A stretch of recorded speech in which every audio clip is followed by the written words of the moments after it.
बिस्मिल्लाहिर्रहमानिर्रहीम। नाज़रीन अस्सलाम वालेकुम, मैं हूँ इमरान वसीम। नाज़रीन, इस प्रोग्राम में आपको ये बताएंगे कि वो कौन से 11 झूठ हैं जो साबिक़ वज़ीर आज़म इमरान ख़ान ने बोले तो हैं, लेकिन वो छुप नहीं सके। वो तमाम के तमाम झूठ जो इमरान ख़ान ने बोले वो बेनकाब हो गए, वो पकड़े गए। वो 11 झूठ आप नाज़रीन के सामने रखेंगे और फिर आपको ये भी बताएंगे कि ये 11 झूठ बोलना इमरान ख़ान के लिए कितना टाइम टेकिंग था। और फिर आप नाज़रीन को इसी प्रोग्राम में ये भी बताना है कि इमरान ख़ान ने पाकिस्तान तहरीक-ए-इंसाफ के वाइस चेयरमैन शाह महमूद कुरैशी को कैसे शट अप कॉल दी है। इन दोनों मामलात की तफसीलात आपके साथ शेयर करने से पहले हम बात करेंगे, आज 13 मार्च है। 13 मार्च की तारीख नाज़रीन इंतहाई अहमियत की हामिल है, और इस लिहाज से कि आज शहर इक़्तिदार की कैपिटल सिटी की 3 अदालतों ने साबिक़ वज़ीर आज़म इमरान ख़ान को ज़ाती हैसियत में तलब कर रखा है। लेकिन जो वाइब्स आ रही हैं उससे तो बज़ाहिर ये लग रहा है कि आज भी जज साहबान को इमरान ख़ान का इंतज़ार तो करना पड़ेगा, चाहे वो तोशाखाना की अदालत हो, चाहे वो जो खातून जज ज़ेबा चौधरी साहिबा को इमरान ख़ान ने धमकी दी और फिर मुकदमा दर्ज हुआ, चाहे वो अदालत हो, चाहे इंसदाद दहशतगर्दी की अदालत हो। ये अदालतें आज भी इमरान ख़ान साहब की राह तकती रहेंगी, इमरान ख़ान का इंतज़ार करती रहेंगी, लेकिन इमरान ख़ान साहब जो हैं उनकी अदालतों में पेश नहीं होंगे, क्योंकि इमरान ख़ान साहब ने आज लाहौर में रैली निकालनी है, अपनी इलेक्शन कैंपेन का आगाज़ करना है। इमरान ख़ान साहब को अदालत बुलाए तो ख़ान साहब कहते हैं कि मुझे सिक्योरिटी थ्रेट है, लेकिन ख़ान साहब ने इलेक्शन कैंपेन शुरू करनी हो, लाहौर से रैली निकालनी हो, उस रैली को लीड करना हो, तो ख़ान साहब को किसी किस्म का कोई सिक्योरिटी थ्रेट नहीं। लेकिन बहरहाल अभी भी ये कबल वक्त है, हो सकता है कि इमरान ख़ान साहब ने रात गए फ़ैसला कर लिया हो और आज वो तीनों अदालतों में अचानक पेश भी हो जाएं। लेकिन हमारा अंदाज़ा ये है कि ख़ान साहब आज भी तीनों अदालतों में पेश नहीं होंगे और उनकी जानिब से इस्तिस्ना की दरख्वास्त में सिक्योरिटी थ्रेट का जिक्र, एलिमेंट का जिक्र, और फिर देखते हैं कि तीनों अदालतें इस्लामाबाद की इमरान ख़ान की इन दरख्वास्तों के ऊपर, एग्जम्पशन की दरख्वास्तों के ऊपर क्या फ़ैसला करती हैं। लेकिन बज़ाहिर लग रहा है कि जो तोशाखाना का केस है उसमें इमरान ख़ान को या तो उनके दोबारा नॉन बेलेबल अरेस्ट वारंट जारी होंगे या फिर उनके खिलाफ इश्तिहारी करार देने की कार्रवाई भी शुरू हो सकती है। आ जाते हैं, इमरान ख़ान साहब ने जो 11 झूठ बोले, वो 11 झूठ कितना टाइम टेकिंग था इमरान ख़ान के लिए बोलना। ये नाज़रीन कल एयरवाई न्यूज़ पे इमरान ख़ान साहब ने इंटरव्यू दिया, कोई 52-53 मिनट का इंटरव्यू था एड्स के साथ, जिसमें ख़ावर घुमन साहब उनका इंटरव्यू ले रहे थे और साथ में चौधरी ग़ुलाम हुसैन भी मौजूद थे। इस नाज़रीन वैसे तो ये 37 मिनट का या 35 मिनट का इंटरव्यू होता है, लेकिन ऐड के साथ कोई ये 52-53 मिनट का बन जाता है। इस 52 मिनट का इंटरव्यू कहें या 35 से 36 मिनट का इंटरव्यू कहें, इसमें ख़ान साहब ने 11 झूठ बोले हैं और तसलसल के साथ झूठ बोले हैं। एक एक करके तमाम झूठ इमरान ख़ान साहब ने जो बोले हैं वो आपकी खिदमत में पेश करेंगे। पहला झूठ ख़ान साहब ने ये कहा कि हमारे जो कारकुन थे मरहूम ज़िले शाह, उसे पुलिस ने उठाया। बिल्कुल ठीक बात है, पुलिस ने उठाया। फिर ख़ान साहब ने कहा कि तशद्दुद किया। तशद्दुद का कोई सबूत नहीं। पोस्टमार्टम रिपोर्ट से जो ज़ख़म के निशानात हैं, जो तशद्दुद है, उसे पुलिस का तशद्दुद नहीं कहा जा सकता। हो सकता है कि जिस गाड़ी की उसके साथ टक्कर हुई है, उस गाड़ी के टक्कर के नतीजे में वो जो ज़ख़्मों के निशानात हैं और जो कमर के नीचे पीछे निशानात बने हुए हैं, वो उस एक्सीडेंट का नतीजा भी हो सकता है। लेकिन बहरहाल इस बात को भी कता नज़र ख़ान साहब ने कहा कि पुलिस ने उसका कत्ल किया और सड़क के किनारे फेंक के चले गए। यहाँ पे नाज़रीन मैं इसको झूठ इसलिए कह रहा हूँ कि ख़ान साहब ने कहा कि ये झूठ बोला गया, कत्ल किया गया है ज़िले शाह का और फिर उसको कवर अप करने की कोशिश की गई। ख़ान साहब कत्ल का इल्ज़ाम भी लगा रहे हैं, तशद्दुद का इल्ज़ाम भी लगा रहे हैं और ख़ुद फिर इस बात का तकाजा करते हैं कि ज़िले शाह की मौत की वजूहात जानने के लिए जुडिशल कमीशन बनाया जाए। जब आप फैसला पहले सुना रहे हैं कि कत्ल हुआ है, तशद्दुद किया गया है, तो फिर आप जुडिशल कमीशन बनाने का तकाजा किस लिए कर रहे हैं? आपने तो पहले फैसला सुना दिया। लेकिन ख़ान साहब का नाज़रीन फैसला अपनी जगह पे ज़िले शाह की जो वालदा हैं, उनके जो वालिद हैं, कल उन्होंने मंसूर अली खान को इंटरव्यू दिया। उसमें उन्होंने अपने बेटे की मौत का ज़िम्मेदार पाकिस्तान तहरीक-ए-इंसाफ को ठहरा दिया है। यानी ख़ान साहब पुलिस पे डाल रहे हैं, लेकिन उनकी वालदा जिनके साथ ब्लड रिलेशन है ज़िले शाह का, वो ये बात मानने को तैयार नहीं। वो पाकिस्तान तहरीक-ए-इंसाफ के ऊपर इल्ज़ाम लगा रही हैं और ये कोई नई बात नहीं। इससे पहले जो जीआईटी थी या जो तहकीकाती टीम थी शहबाज शरीफ के ख़िलाफ़, हमजा शहबाज शरीफ के ख़िलाफ़, जो उनके ख़िलाफ़ मनी लॉन्ड्रिंग की केस की तहकीकात कर रही थी, उसमें डॉक्टर रिजवान का इंतकाल हुआ था।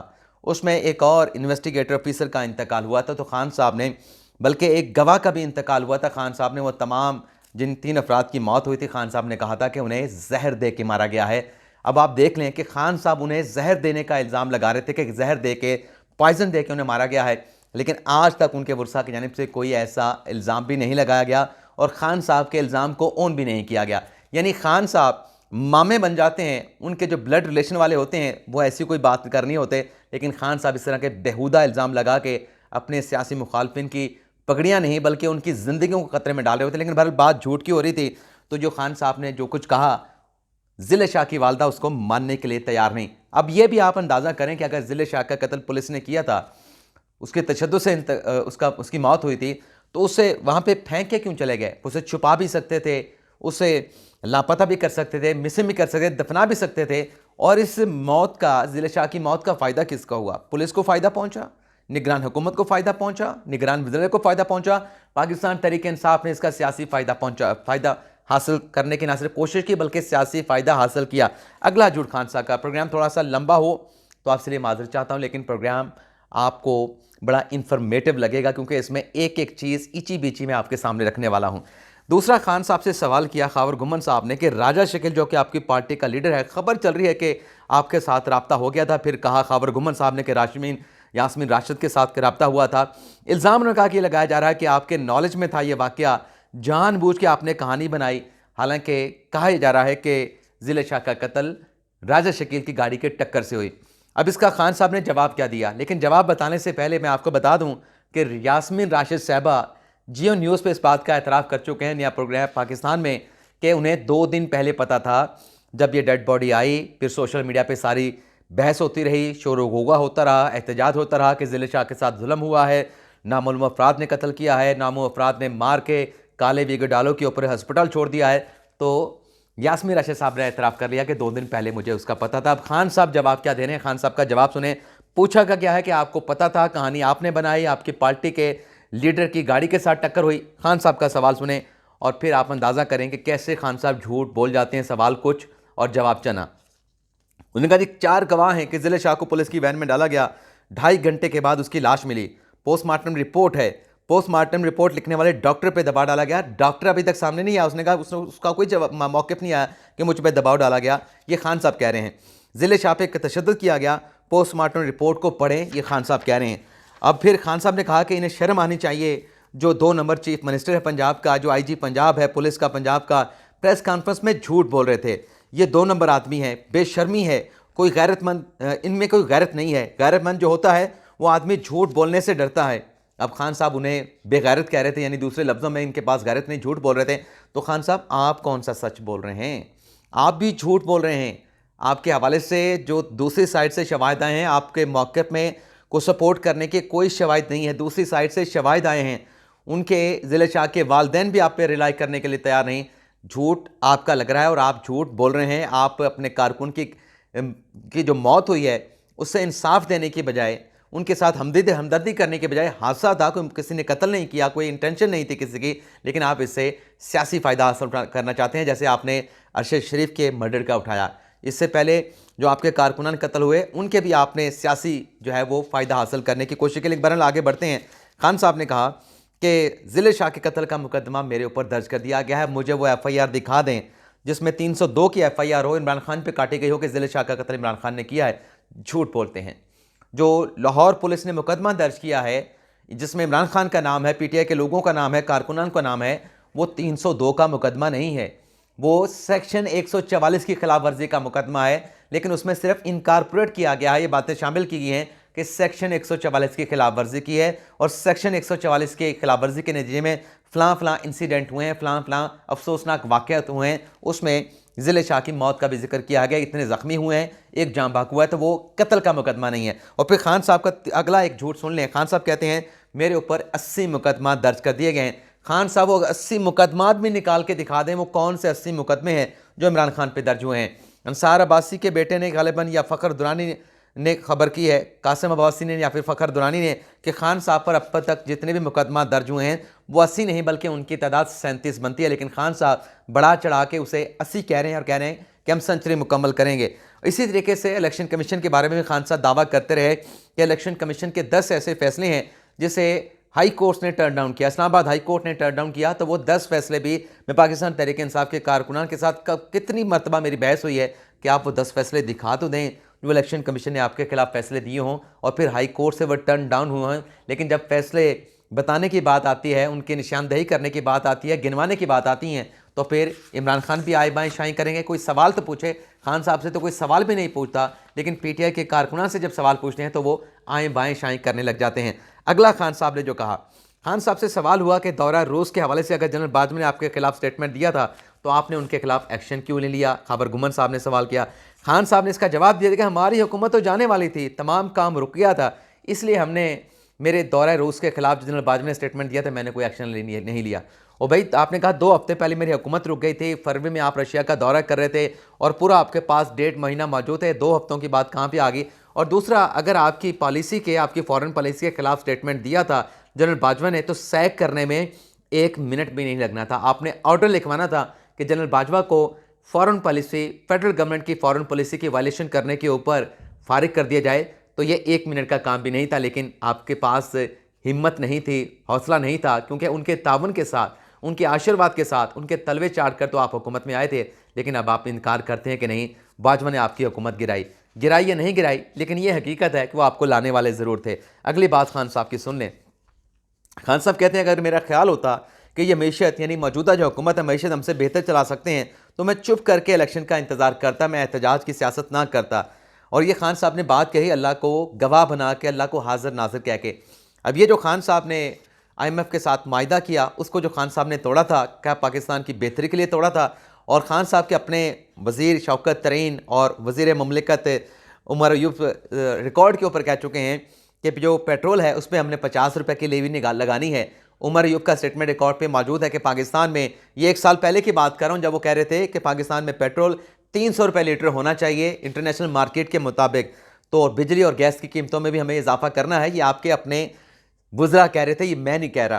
फिर खान साहब ने कि जो वज़ीर ख़जाना शौकत तरीन की जो ऑडियो सामने आई जिसमें वो KPK के वज़ीर ख़जाना तैमूर झगड़ा के साथ गुफ्तगू कर रहे हैं, पंजाब के वज़ीर ख़जाना मोहसिन लगारी के साथ गुफ्तगू कर रहे हैं कि IMF के मुआहदे के हवाले से आपने वफाकी हुकूमत को सिग्नेचर करके नहीं देने, आपने इनकार कर देना है। हमारी उधर भी बात हो गई है, यानी आप के साबिक़ वज़ीर ख़जाना की, आपके पार्टी के बंदे की ऑडियो लीक हो रही है कि हमने IMF के साथ पाकिस्तान का मायदा नहीं होने देना, पाकिस्तान को डिफ़ॉल्ट की तरफ लेके जाना है। तो क्या आप पाकिस्तान की मईशत की या पाकिस्तान की बेहतरी के लिए अपने वज़ीर ख़जाना से सब कुछ करवा रहे थे?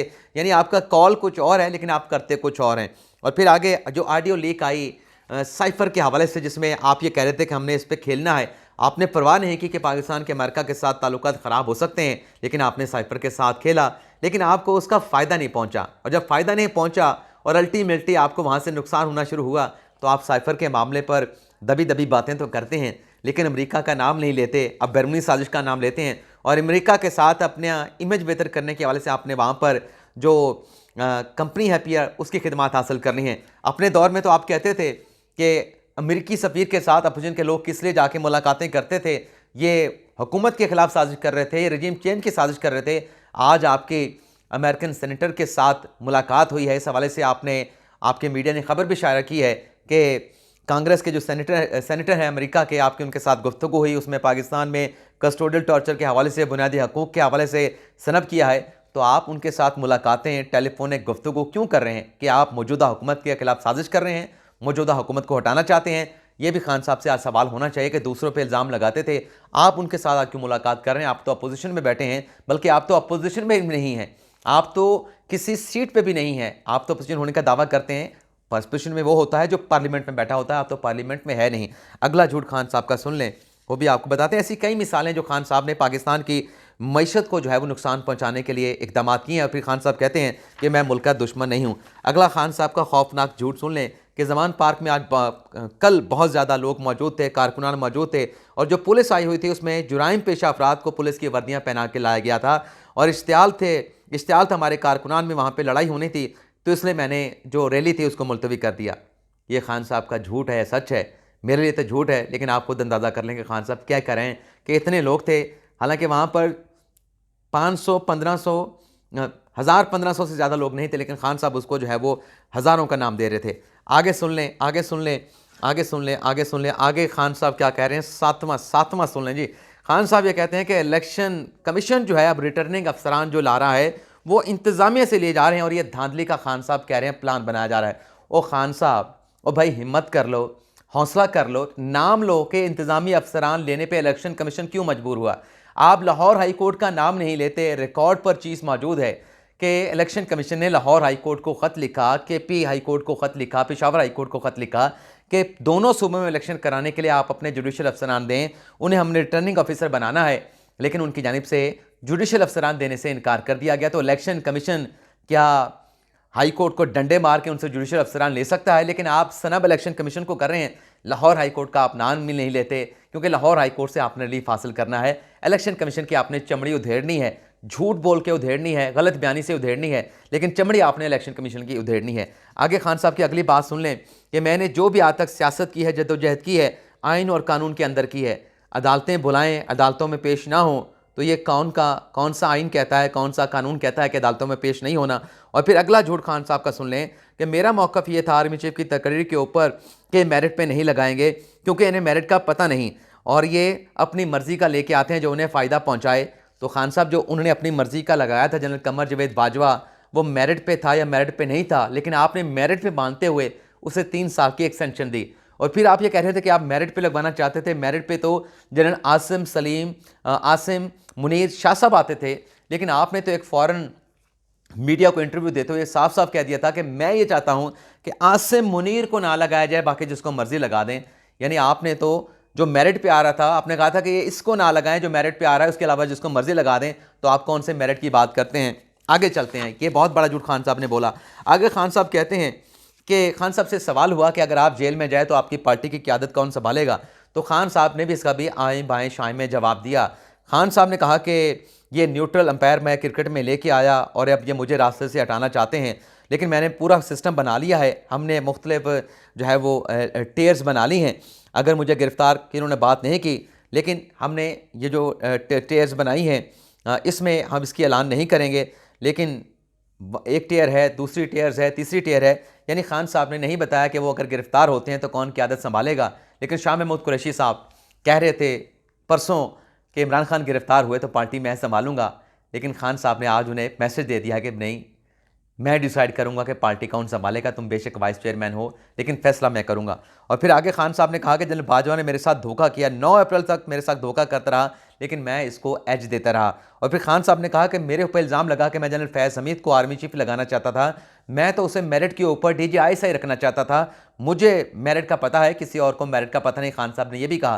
तो मेरिट खान साहब का ये था कि अगर मेरिट पे खान साहब ने कहा कि मैंने कोई तकर्री नहीं की। खान साहब मेरिट अगर होता तो आप किसी को एक्सटेंशन ना देते, जनरल बाजवा को भी एक्सटेंशन ना देते, लेकिन आपका मेरिट ये था कि आपने एक्सटेंशन दे दी, तो ये आपका मेरिट था। और फिर जब फैज़ हमीद साहब की मुद्दत पूरी हो चुकी है, उन्होंने कोर्ट में जाना है, आप उसे कैसे रोक सकते थे? और फिर जो अफगानिस्तान की सूरत हाल की बात करते हैं, क्या पाक फ़ौज के अंदर एक ऑफिसर के जाने के बाद पीछे क्या क़यादत का फुकदान पैदा होता है? आज तक ऐसा नहीं हो, लेकिन आप गलत बयानी कर रहे थे। और फिर खान साहब ने यह भी कहा कि जो कुछ होता रहा, मेरे और फ़ौज के दरमियान जो इख्तलाफात पैदा करने वाले थे वो दरअसल प्रोपेगेंडा कर रहे थे, उनके अपने मकासद थे और कोई तौसीक़ के चक्कर में था। खान साहब, जिसको आप तौसीक़ के चक्कर की बात कर रहे हैं, आप बाजवा की तरफ इशारा कर रहे हैं, तो बाजवा को आपने रिटायरमेंट से पहले आपने मार्च में भी एक्सटेंशन की ऑफ़र की, उसके बाद आपने सितंबर में भी एक्सटेंशन की ऑफ़र की, आपने अक्टूबर में भी एक्सटेंशन की ऑफ़र की, आपने नवंबर में भी एक्सटेंशन की ऑफ़र की। आप जिस एक्सटेंशन के चक्कर की बात कर रहे हैं, जो इल्ज़ाम आप बाजवा पे लगा रहे हैं, उसने जब आपने एक्सटेंशन की ऑफ़र की उसने इनकार कर दिया था। तो किसी का चक्कर था या नहीं था, किसी की साजिश थी या नहीं थी, लेकिन जिस पे आप इल्ज़ाम लगा रहे हैं कि उसने आपकी हुकूमत गिराई, ये भी रिकॉर्ड पे है कि आप उसको एक्सटेंशन की ऑफ़र करते रहे और बार बार करते रहे। इजाज़त चाहते हैं। अल्लाह ताला हम सब का हमें नासिर हो, दुआ में याद रखिएगा। अल्लाह हाफिज़।